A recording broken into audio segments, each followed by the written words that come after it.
प्यारी साध संगत जी, राधा स्वामी जी। आज की वाणी स्वामी जी महाराज की है। उपदेश गुरु और शब्द अथवा नाम भक्ति का वचन 19वां, शब्द 7वां। सत्संग के वचन। सूरत क्यों हुई दीवानी, तेरी बिरथा बैस बिहानी।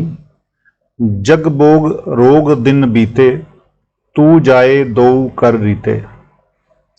जब जब परमात्मा चाहता है कि मुझे दुनिया में किसी जीव को मुक्ति देनी है तो उसे मनुष्य जन्म देता है और सतगुरु से मिलाप करवाता है। संत सतगुरु आकर कहते हैं कि भाई, तेरे साथ जहाँ से क्या जाएगा, तूने दुनिया में आकर क्या किया है? तेरा तो जहाँ कुछ भी नहीं। तूने सारी उम्र भोगों में ही बिता दी है। मौत के वक्त क्या साथ लेकर जाएगा? सुल्तान महमूद ने हिंदुस्तान पर 17 हमले किए। सभी मंदिरों का सोना चांदी लूटकर अपने मुल्क गजनी में ले गया। जब मौत आई तो उसने अपने आदमियों को हुक्म दिया कि सब चीज़ें सजाई जाएं। कई मीलों तक धन दौलत सजाई गई। जब पालकी में बैठकर देखने लगा तो रो पड़ा। कहता है, जिस दौलत के लिए मैंने लाखों बच्चे यतीम किए, हजारों औरतों को विधवा किया और हजारों खून किए, आज वह मेरे साथ नहीं जा रही। मगर अब रोने का क्या फ़ायदा? जमपुर होए दुमा दामी, तू पड़े 84 खानी। कहते हैं, इस दुनिया में आकर आदमी कहता है, ये जग मिठा अगला किन टिठा। कबूतर बिल्ली को देखकर आंखें मूंद लेता है कि बिल्ली मुझे देख नहीं सकती। उस वक्त पता लगा जब बिल्ली ने गर्दन आ पकड़ी और जट से मार दिया। इसी तरह मनुष्य का हाल है। मनुष्य जन्म बड़ी ऊंची चीज़ है, मगर मनुष्य जन्म पाकर इसकी कदर ना की तो फिर मालिक इसे 84 में ना डाले तो क्या करे? वहाँ कौन सहाई तेरा, तू बचन मान अब मेरा। कहते हैं, बेटे बेटियां साथ नहीं जाते, कौम मजहब साथ नहीं जाते, हमें तो वह नाता चाहिए जो साथ जाए। गुरु अर्जन साहिब जी कहते हैं, नानक कचड़िया सिव तोड़ डूढ़ सज्जन सत पकिया। ओए जीवंद बिछड़िए, ओए मुइया ना जाही छोड़। दुनिया के सारे नाते कच्चे हैं, सतगुरु का नाता ही पक्का है। अगर शिष्य गुरु को छोड़ भी जाए तो भी गुरु शिष्य को नहीं छोड़ता। संत निर्वैर होते हैं। अगर आप उनकी गर्दन पर छुरी भी रख दो तो भी वे श्राप नहीं देंगे। ये ऋषि मुनियों का कायदा है कि जो दुख दे उसे श्राप दे दिया जाए। सतगुरु का स्वरूप दे नहीं, वह शब्द स्वरूप है। सतगुरु कहता है, हे आत्मा, जब तू धर्मराज के पास जाएगी तो वहाँ तेरा गुरु के सिवाय कोई नहीं। इसलिए तू गुरु से प्यार कर और जो वचन गुरु कहता है उसके साथ भी प्यार कर। लेकिन मन ऐसा है कि गुरु और गुरु के वचनों से प्यार करना पसंद नहीं करता। कर गुरु से हित चित लाई, सुन मान वचन गुरु बाई। सूरत जा शब्द मिलाई, कर निस दिन जही कमाई। अब जब गुरु के पास गए तो वह कहता है कि हे भाई, तेरे अंदर शब्द है, तो अपनी सूरत को रोज रोज उसके साथ जोड़ता रह। जो पूरा गुरु होगा वह शब्द का भेद देगा। ग्रंथ साहिब में पूरे गुरु की निशानियां बताई गई हैं। जब पूरा गुरु मिला, उसने शब्द का भेद दिया। उसे शब्द कहो, आकाशवाणी कहो, अकथ कथा कहो, कलामे इलाही कहो, गुरबानी कहो, या उसका कोई और नाम रख लो। जब ये गुरु की हिदायत के मुताबिक अंदर गया तो शब्द जारी हो गया। तेरा बाग बढ़त नित जावे, फिर काल ना तो ही सतावे। कहते हैं, ज्यों ज्यों शब्द की कमाई करोगे त्यों त्यों रूह निर्मल होती जाएगी। जब रूह निर्मल हुई तो शब्द में कशिश खींच है, उसने ऊपर खींच लिया। रूह खंडों ब्रह्मांडों पर चली गई। ज्यों ज्यों रूह ऊंची चढ़ती गई, इसकी ताकत और प्रकाश बढ़ता चला गया। जिस तरह हर एक कतरा अपने समुद्र का आशिक है, इसी तरह रूह भी शब्द की आशिक है। फिर कसर क्या है? जिस तरह एक सुंदर गैस लैंप हो, उसके ऊपर 10-20 टाट के पर्दे चढ़ा दिए जाएं तो उसकी रोशनी गुम हो जाएगी। जिस कमरे में ले जाओ अंधेरा ही अंधेरा रहेगा। रूह 6 चक्रों यानी पिंड में कैद हो चुकी है। इसके ऊपर मन, माया, 25 प्रकृतियां, तीनों गुण स्थूल, सूक्ष्म, कारण, तीनों शरीर वगैरह के पर्दे चढ़े हुए हैं। 6 चक्रों में नाम यानी शब्द नहीं, लफ्ज ही लफ्ज हैं। नाम लफ्ज नहीं, वह लिखने पढ़ने में ना आने वाला ज्ञान है। कुरान, इंजील, वेद शास्त्र और दूसरे ग्रंथ उसकी महिमा करते हैं, मगर वह इनमें नहीं। वह 6 चक्रों से ऊपर और आदमी के अंदर है। ये बात विचार करने योग्य है। रस अगम शब्द का पावे, मन भोग सहज छुट जावे। जिसकी सूरत शब्द के साथ जुड़ जाए वह जन्म मरण में आएगा ही नहीं। नाम सारे पापों को जला डालता है। नाम वाले की मौत के वक्त कभी जमदूत नहीं आएंगे। गुरु आएगा और साथ ले जाएगा। मैं कहूँगा कि अगर ब्राह्मण पलट जाए तो पलट जाए, जो संतों और गुरुओं के वचन हैं वह कभी नहीं पलटते। अगर शिष्य कमाई करे तो उसकी मौत के वक्त जमदूत नहीं आएंगे। अगर कमाई नहीं करता तो गुरु आए या ना आए ये उसकी मौज है। चढ़ चढ़ नभ ऊपर दावे, दल सहस कंबल गति पावे। कहते हैं अगर ये कमाई करेगा तो इसकी रूह ऊपर चढ़ेगी और सहस दल कंबल में आ जाएगी। जिसे अहले इस्लाम धर्म को मानने वाले मकाम में अल्लाह कहते हैं। वहाँ 1000 बत्ती की जोत जगमग जगमग कर रही है। गुरु गोविंद सिंह जी कहते हैं जिस शिष्य के अंदर जोत प्रकट नहीं वह गुरु का शिष्य ही नहीं। ऋषि मुनि अंदर जाते थे, उन्होंने अपने अंदर जोत देखी, बाहर आकर उसका जिक्र किया। लोगों ने बाहर आग की जोत जला ली जो फूंक मारने से बुझ जाती है और कौवे कुत्ते उठाकर ले जाते हैं। तिल मोड़े बिजली चमके, सुन शब्द अनाहद दमके। ये जो हमारी 2 आंखें हैं इनकी जोत पीछे दिव्य दृष्टि में जाती है। जब रूह इससे ऊपर जाएगी आगे तारा मंडल आएगा। यही गुरु नानक साहब जी कहते हैं। तारा चढ़िया लम्मा क्यों नदर निहालिया राम, सेवक पूर कर्मा सतगुरु शब्द दिखा लिया राम।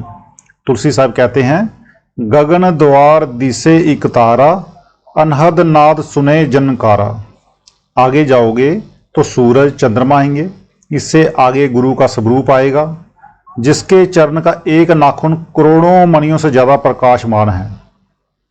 तुलसीदास जी कहते हैं श्री गुरु पद नख मणि गण ज्योति, सुमृत दिव्य दृष्टि ही होती। फिर चांद सूरज दो दरसें, सुख मन मन सूरत परसें। जब सूरज चंद्रमा पार किए तो आगे 3 रास्ते आते हैं, ईरा, पिंगला और सुषुम्ना। हमें सुषुम्ना के रास्ते से जाना है। सुषुम्ना में जाकर बानी प्रकट हो जाती है। गुरु अमरदास जी ने कहा है पूरे गुर की साची बानी, सुख मन अंतर सहज समानी। बानी कहती है पूर्व होई पश्चिम को धावे, रवि सस दोहा इकतर मिलावे। पश्चिम से जो चढ़े सुमेर, आबे परदखन के फेर। पुरियां 7 ऊपर कंबल आसन, तिथे पार ब्रह्मा का आसन। जिन हीरे रत्ने लाल परोई, नानक कहे उदासी सोई। जो महात्मा अंदर गया पता देता गया। गुरु मूर्त अजब दिखाई, शोभा कुछ कही न जाई। जो गुरु का नूर स्वरूप है उसकी शोभा वही जानता है जो अंदर जाकर देखता है। नर रूप दिखावें तभी, मन खींच चढ़ावें जब ही। जब हम स्थूल हैं तो सतगुरु स्थूल रूप है, जब हम सूक्ष्म होंगे तो वहाँ सतगुरु भी सूक्ष्म होगा, जब हम कारण होंगे तो वहाँ सतगुरु भी कारण होगा। दे मदद बढ़ावें आगे, मन जुग जुग सोया जागे। जहाँ रिद्धि सिद्धि शक्ति नूरी औरतें आगे आकर खड़ी हो जाती हैं वहाँ गुरु बचाता है। सुखमणि साहिब को पढ़कर देखो, जब तक गुरु साथ ना हो रूह वहां से पार हो ही नहीं सकती। चढ़ बंक चले त्रिकुटी में, फिर सुन तके सरबर में। अब तुरिया पद से ऊपर ले जा रहे हैं। ब्रह्मा और तुरिया पद के दरमियान एक टेढ़ा रास्ता है जिसे बंक कहते हैं। यही कबीर साहब जी कह रहे हैं, कबीर मुक्त द्वारा संकुरा राई दसें भाए, मन तो मैगल होए रहियो निकसो क्यों के जाए। मन हाथी बना हुआ है, वहां से कैसे निकले। गुरु नानक साहिब मक्का गए, वहां काजी रकनुद्दीन ने जब पूछा तो उन्होंने जवाब में सब कुछ शरीर पर कटाते हुए बताया है। आखिर में कहते हैं, रहा खुदाई बिहा बला बालू दसमें बाई, हाथी जाई ना सकनी होमे रख अड़ाई। यही भाई गुरुदास जी कहते हैं, चूहा खड़ना मावी लकी शजू बलावे। अब बंक नाल से होकर ये ब्रह्मा के देश में आ गया। वहाँ 4 दल का कमल है, उससे आगे एक तीर्थ है जिसे ऋषि मुनि प्रयाग और त्रिवेणी कहते हैं, और गुरु नानक साहिब उसे अमृतसर कहते हैं। हम बाहर के अमृतसर को भी नमस्कार करते हैं कि जहाँ हमारे सतगुरु बैठे थे वह जगह पवित्र है, लेकिन जिस अमृतसर में नहाने से पाप उतरते हैं वह आदमी के अंदर है।